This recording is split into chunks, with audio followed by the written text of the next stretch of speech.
Roblox, still powering imagination. And also powering the like button. Press it now! Okay, I'm sorry.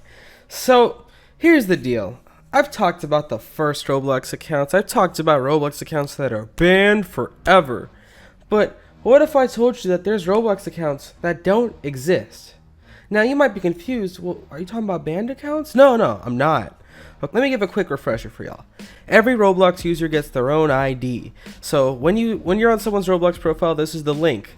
And of course in that link there's a number, and that's your user ID, and that's the number that you joined. So the lower your ID is, the earlier you joined Roblox. For example, I'm 20963, which makes me the 20,963rd person to join Roblox. Now I've given this talk before, so you guys kind of understand where I'm going here. Now, for example, if somebody happens to be banned forever, like Fave with 1A, it will say, page cannot be found or no longer exists, 404, page not found. And that's normal for most banned forever people, okay? But there's other profiles that happen to just have a completely different error page, okay? So we've established that this is the error that shows up for banned people whose accounts still exist. So you can find their username and they have a character and stuff. The account exists, but it's banned. But back then, there were certain IDs that would lead you to have this error page, 400, not 404. And rather than him standing there with a confused hammer, he's slipping over. So this is a bad request. There was a problem with your request. Now, you might be wondering, Fave, it's just another error page. What's the big deal here? Well, the thing is, this has been investigated even more. This error does not actually appear anymore when you try to enter a strange ID like 9 and the IDs this would apply to is 4, 6, 9 through 15, 17, 19, 20, and 116 through 154. And the error would look like this, okay? Now, why those IDs and why all this stuff?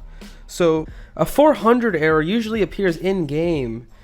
Okay, now here's where stuff gets really strange, okay? So for all of these users that have the 400 error and the bad request, they actually all have the same username. So if you take a look at this Roblox database screenshot, which is not my screenshot, it was provided by me, by the people who do research. This is user ID 9, 10, 11, 12, 13, 14, and 15. And you can see they all have the same information, but basically all of their usernames are the same. They are all called creator.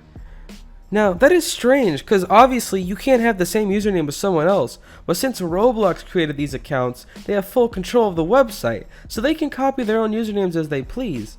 And if you take a look at some of the information, all of these accounts have over 1 million Robux. All of their blurbs say optimal Robux. All the IPs are the same. All of the emails are this strange placeholder asdd@hotmail.com email. And it's just interesting to see how these placeholder accounts are the same. It's impossible to view these users' profiles because the accounts were never actually activated, except for July 31st, 2016. Now, what's so special about July 31st, 2016? Because all of these accounts appeared to log in at the same time at 4:43 a.m. So, what's special about that day? Well, nothing really. They just updated their error page on that day, and that's why it says they were active on that day. Now, here's where stuff gets a little scratchy, okay? So, as you can see on July 29th, the Roblox error pages are updated to have 3D instead of 2D images on all 3 error pages. So, the theory here is they had to kind of open the accounts to update the error pages on them. Now, why do they all have 1 million Robux? Well, no one really knows. It could be speculated that these accounts were used to test out things, but we can never know for sure. So all of their blurbs say optimal Roblox. What does that mean? Well, optimal means best solution. This doesn't really make much sense in terms of like admins and stuff, other than the accounts being useful or somehow. They were trying to make a better Roblox by having all the IDs filled in. Now this is just strange guesswork and conspiracies by me and others, but nobody's really sure what the real meaning is behind this stuff. Honestly, these accounts don't really seem to have any meaning at all. They were never really activated, and it never existed because the errors indicate that there was no page there to begin with. Because the 404, as you can see with Fave, who is banned forever, there is a page, it's just banned. But the 400 error means that there was never a page there in the first place. And you can't view the friends list or anything, because, look, you can look at Fave with 1A's friends list because he exists.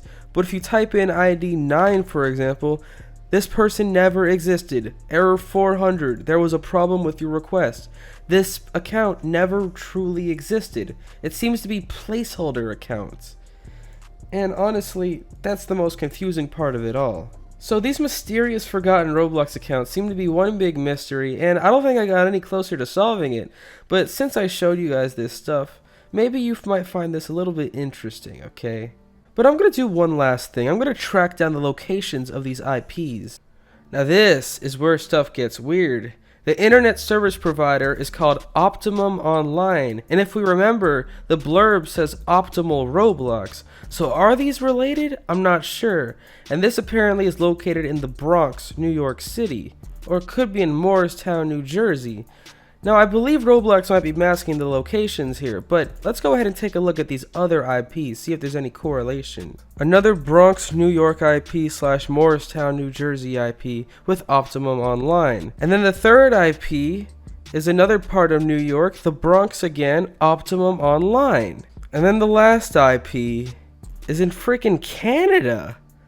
So a Canadian and a New Yorkian are associated with these accounts locations, these placeholder accounts. And honestly, I could track the latitude and longitude on these accounts and find the exact location, but I feel like if I pulled up on that location, I think I would be murdered. I'm not gonna lie. But I think that's all there is to speak about these strange placeholder accounts that never existed in the first place. But yeah, you know, pretty interesting stuff. Anyway, if you have any like conspiracy theories as to if these accounts exist or why they're there or why Roblox skipped IDs, let me know in the comments. And make sure you smash that like button, subscribe and hit the bell. Subscribe to Fave 2, my second channel. Follow me on Twitter at ROBLOX Fave. It's your boy Fave, and I'm out.